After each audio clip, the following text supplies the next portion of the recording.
দেখো তাহলে আজকে আমরা দেখব এখানে একটা মেসেজ বক্স কিভাবে সংযুক্ত করা যায়। তো প্রথমে আগে দেখে নিই যে মেসেজ বক্সটা আসলে কি। তো এখানে আমরা একটা রোল লিখলাম, লিখে একটা নাম দিলাম, এখানে যে একটা তথ্য এখানে অ্যাড করে দিলাম। এখানে মাদার্স নেম লিখে নিলাম আমরা, এখানে অ্যাড্রেসটাতে বাগবাড়ি, কন্ট্যাক্ট নাম্বার ইত্যাদি দিয়ে দিলাম। দিয়ে যখন আমরা এখানে অ্যাডে চাপ দিচ্ছি, এখানে দেখো এখানে নিচে শো করতেছে যে আপনার তথ্যটি যোগ করা হয়েছে। ঠিক এই মেসেজটি কীভাবে সংযুক্ত করা যায় এই বিষয়টি আমরা এখন দেখব। আমরা যদি এখানে আপডেট অপশনে ক্লিক দিই, তা আপডেট অপশনের তথ্যটি আপডেট হওয়ার পরে যাতে আমাদের মেসেজ বক্সে এখানে শো করে যে আপনার তথ্যটি পরিবর্তিত হয়েছে। তো আমরা এখন এই আপডেট অপশনের যে মেসেজ বক্সটিতে আমরা দেখব যে কিভাবে এই তথ্যটি সংযুক্ত করা যায়, অর্থাৎ এখানে লেখা উঠবে যে আপনার তথ্যটি পরিবর্তিত হয়েছে। এখন আমরা এই বিষয়টি দেখব। এর জন্য যে কাজটি করতে হবে আমাদের, তো এখান থেকে সর্বপ্রথম যেতে হবে এখান থেকে ডেভেলপারতে ভিজুয়াল বেসিক দিয়ে আমরা ফর্মে যাব। ফর্মে যাওয়ার পর দেখো এখানে একটা বক্স কিন্তু, অর্থাৎ টেক্সট বক্স একটা নেওয়া হয়েছে। এই টেক্সট বক্সটি হচ্ছে কত, 7। এখানে আমরা দেখতে পাচ্ছি টেক্সট বক্সের নেমে 7 লেখা রয়েছে। তো এখন আমরা এখানে আপডেটে ক্লিক দিলাম। আপডেটে ডাবল ক্লিক দেওয়ার পর আমরা এই আপডেটের ঘরে চলে আসলাম। আবারও দেখে নিই যে আপডেটের ঘর কোনটা, আপডেট। তো আমরা এই আপডেটের ঘরে একদম নিচের অপশনে, এখানে দেখো নিচের অপশনে এখানে লিখে নিলাম আমরা ইন্ড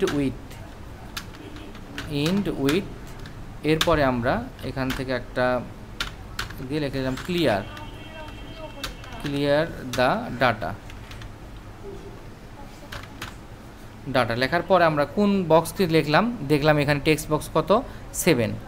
তো আমরা এখান থেকে টেক্সট বক্স 7 অর্থাৎ একটা বক্স কপি করলাম।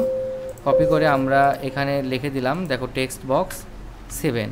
আর এখানে যেটা আমরা যে কাজটি করতেছিলাম এরকম একটা লিখতেছিলাম, ঠিক এই মেসেজ অপশনটিতে আমরা এখন লিখব যে আপনার তথ্যটি মানে কি মেসেজ তুমি দিবা সেই মেসেজটি এর ভিতরে লিখতে হবে।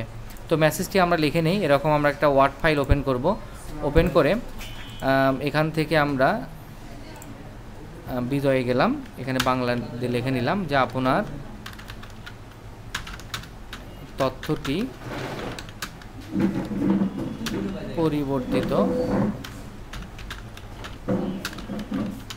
পরিবর্তিত হয়েছে।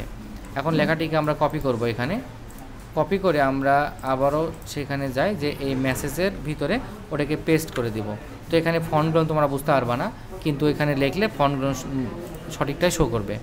তো দেখে নেই আমরা রান করি। এখান থেকে যদি আমরা এখানে 10 লিখি, দিয়ে এখানে সার্চ করলাম,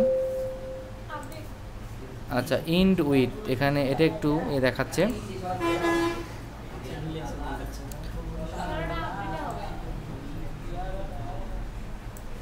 তাহলে এখন আমরা সার্চ অপশন,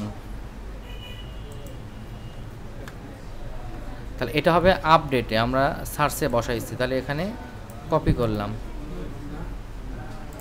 কাট করে নিলাম, নিয়ে আমরা আপডেট, তাহলে আপডেটের ঘরে এটা বসাবো। আচ্ছা এখন যদি আমি 10 লিখি, এখানে সার্চ করি, তথ্যটা আসতেছে। আচ্ছা তাহলে আমরা এখন দেখব এখানে আপডেটের ফর্মুলা। তাহলে এখানে জিনিসটা আমরা পেস্ট করে দিলাম, এটা হচ্ছে আপডেটের। আচ্ছা এখন আমরা দেখি যেখানে লিখলাম 10 চলে আসলো। এখন আমরা এখান থেকে আপডেট করবো। আমিনুরের জায়গাতে আমরা লিখলাম আমিনুর ইসলাম, অর্থাৎ এখান থেকে আমরা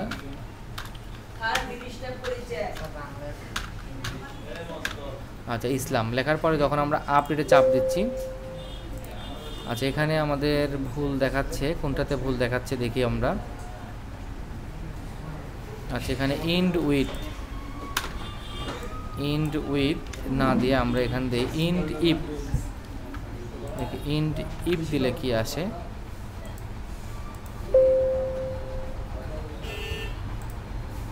ইন্ড ইফ।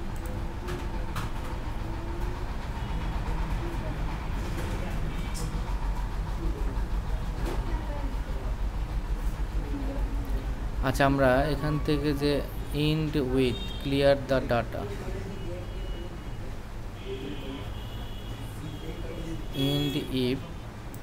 ইন্ড ইফটা ডাবল হয়ে গেছে। এখন দেখি আমরা,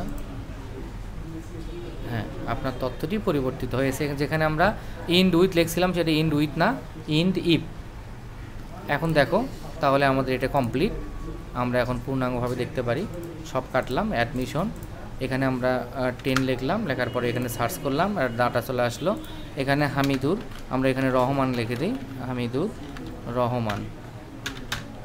দেওয়ার পর যদি আমরা এখানে আপডেট করি তথ্যটা, আপনার তথ্যটি পরিবর্তিত হয়েছে, অর্থাৎ আপডেট হয়েছে। আশা করি বুঝতে পারছো তোমরা।